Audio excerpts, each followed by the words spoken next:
बिहार की राजनीति में इस वक्त लालू परिवार जोर शोर से चुनाव प्रचार में जुटा हुआ है। बात करें यहाँ पर रोहिणी आचार्य की, तो वो सारण लोकसभा सीट से चुनाव लड़ रही हैं। उनका नामांकन पत्र दाखिल कर दिया गया है। बिहार में एक बड़ी रैली का आयोजन किया गया और जिस दौरान रोहिणी आचार्य का नामांकन पत्र दाखिल किया गया, उस दौरान तेजस्वी यादव और लालू प्रसाद यादव ने एक जनसभा को संबोधित किया। जनसभा को संबोधित करते हुए लालू प्रसाद यादव ने जिस तरीके से अपने पुराने अंदाज में एक नए ऊर्जा का संचार कार्यकर्ताओं में किया, उससे कहीं ना कहीं सारण लोकसभा सीट से आरजेडी के कार्यकर्ताओं और नेताओं में जोश का माहौल देखने को मिला। लेकिन इस बीच आपको बता दें कि रोहिणी आचार्य को चुनावी मैदान में उतारने के बाद अब तेज प्रताप यादव की पत्नी ऐश्वर्या राय को चुनावी मैदान में उतारने की तैयारियां की जा रही हैं। आपको बता दें कि बिहार में 39 लोकसभा की सीटें हैं। सारण लोकसभा सीट से राजीव प्रताप रूडी पूर्व केंद्रीय मंत्री और इसके साथ साथ वर्तमान में भारतीय जनता पार्टी के प्रत्याशी हैं, उनके सामने रोहिणी आचार्य हैं। रोहिणी आचार्य का लगातार ये कहना है कि बिहार इस बार जुमलों पर वोट नहीं करेगा, बिहार इस बार धर्म संप्रदाय पर वोट नहीं करेगा, बिहार इस बार राजनीतिक मुद्दों पर वोट करेगा, बिहार इस बार स्थानीय मुद्दों पर वोट करेगा और बिहार देश में बदलाव करेगा।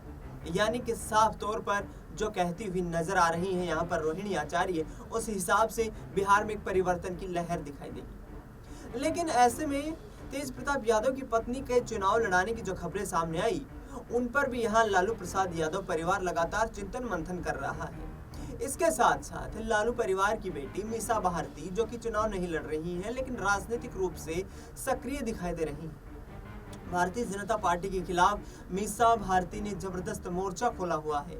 मीसा भारती लगातार ये कहती नजर आ रही हैं कि देश में युवाओं पर, एक बड़ी संख्या में जो युवा देश की रक्षा करने के लिए फौज में भर्ती होते थे, मोदी सरकार ने उनके सपनों पर कुठाराघात किया है।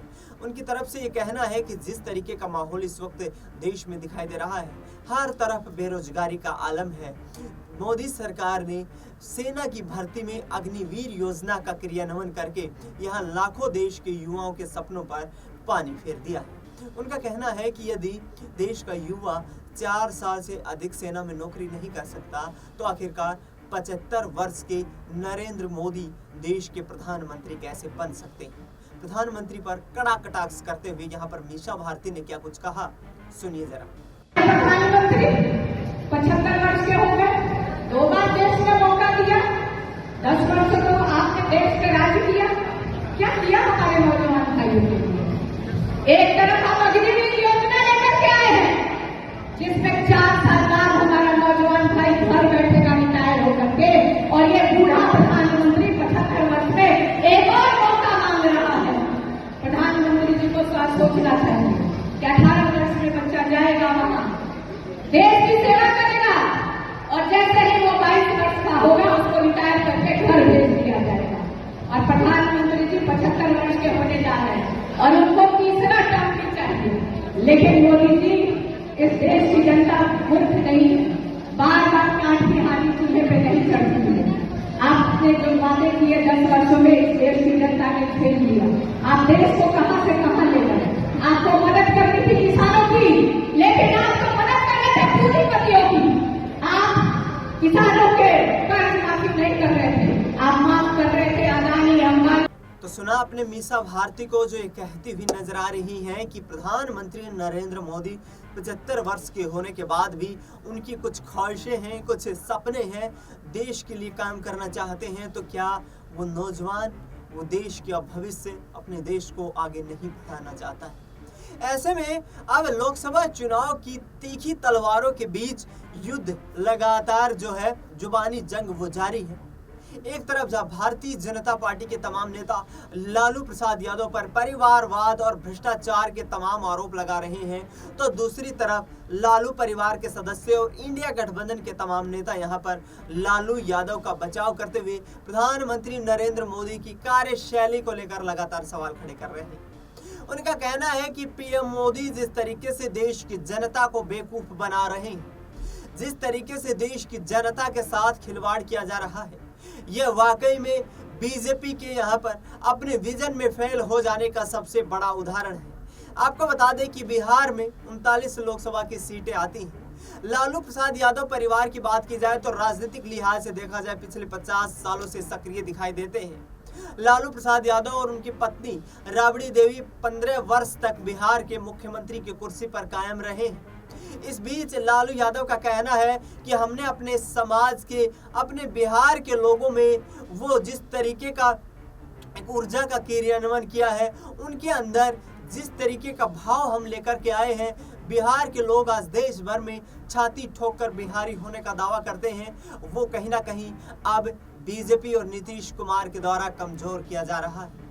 आपको बता दें कि लालू परिवार पर परिवारवाद का हमेशा से टिक्का टिप्पणी की जाती रही है। जिस तरीके से उनके परिवार को लेकर के सवाल उठाए जाते हैं, भारतीय जनता पार्टी के नेता लगातार लालू के परिवार पर सवाल खड़े करते हैं, तो नीतीश कुमार भी इस कार्य से पीछे नहीं हट रहे हैं। विभिन्न चुनावी सभाओं में परिवारवाद का यहाँ पर कहीं ना कहीं जो उदाहरण लालू प्रसाद यादव के लिए पेश किया जाता है, उसको लेकर विपक्ष ये चाहता है कि लालू परिवार यहाँ पर इसी तरीके से राजनीतिक रूप से घेरे जा सकते हैं। ऐसे में अब बिहार में तीखी लड़ाई देखने को मिल रही।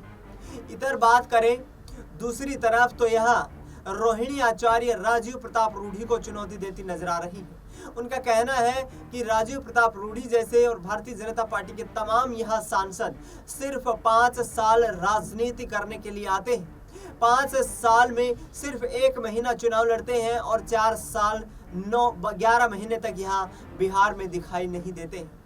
उन्होंने कहा है कि हम बिहार की मिट्टी से जुड़े हुए हैं, हम बिहार के लोगों के साथ मिलकर के रहे हैं, बिहार के जमीनी मुद्दों को समझते हैं। आखिरकार क्या यहाँ पर जिस तरीके का चुनावी माहौल अभी तैयार हो रहा है, क्या लोकसभा चुनाव में लालू परिवार क्या करिश्मा दिखा पाएगा? रोहिणी आचार्य को जीत दिलाने के साथ साथ क्या तेज प्रताप यादव की पत्नी को भी चुनावी मैदान में उतारा जाएगा? क्या लालू परिवार दिल्ली से लेकर पटना तक एक राजनीतिक साम्राज्य स्थापित करने की तैयारियां कर रहा है? क्योंकि लालू परिवार लगातार जिस तरीके से बीजेपी के तमाम मुद्दों को लेकर हावी दिखाई दे रहा है, उसको देखते हुए ऐसा प्रतीत होता है कि लालू यादव अब राजनीतिक रूप से और भी अधिक कहीं ना कहीं उनके जो जुबानी तीर है वो घातक होते हुए दिखाई दे रहे हैं। 2024 का लोकसभा चुनाव है। यहाँ पर इसके तुरंत बाद वर्ष 2025 में बिहार में विधानसभा के चुनाव होने हैं। विधानसभा के चुनाव में कहीं ना कहीं कोशिशें ये की जा रही हैं कि मजबूती के साथ चुनाव लड़ा जाए। ऐसे में यदि लोकसभा के चुनाव में लालू परिवार को कोई जीत हासिल होती है तो वाकई में इसका फायदा बिहार में होने वाले विधानसभा चुनाव में निश्चित तौर पर मिलेगा। क्योंकि वर्तमान में देखा जाए तो 2020 में हुए बिहार विधानसभा चुनाव में लालू परिवार की पार्टी, ये यूं कहें कि आरजेडी, सबसे बड़े राजनीतिक दल के रूप में उभर करके सामने आई थी। ऐसे में 2024 का लोकसभा चुनाव जीत करके एक बार फिर से अपने राजनीतिक वर्चस्व को दोबारा से कमाना चाहते हैं लालू प्रसाद यादव। तेजस्वी यादव दिन प्रतिदिन यहाँ पर राजनीतिक रैलियों को संबोधित कर रहे हैं। उनके साथ यहाँ पर मिलकर इंडिया गठबंधन के तमाम नेता कदमताल करते हुए नजर आ रहे हैं। कहा यह जा रहा है कि आखिरकार जिस तरीके का माहौल यहाँ देश में बनाया गया है, उस माहौल से अब हम चुनौती देना चाहते हैं। आखिरकार क्या बिहार से परिवर्तन होगा और क्या लालू परिवार दिल्ली से लेकर पटना तक साम्राज्य स्थापित कर पाएगा? इस पर सबकी नजरें बनी हुई हैं। फिलहाल इस खबरों में इतना ही। देश दुनिया की तमाम बड़ी खबरों के लिए आप देखते रहिए SPN 9 न्यूज।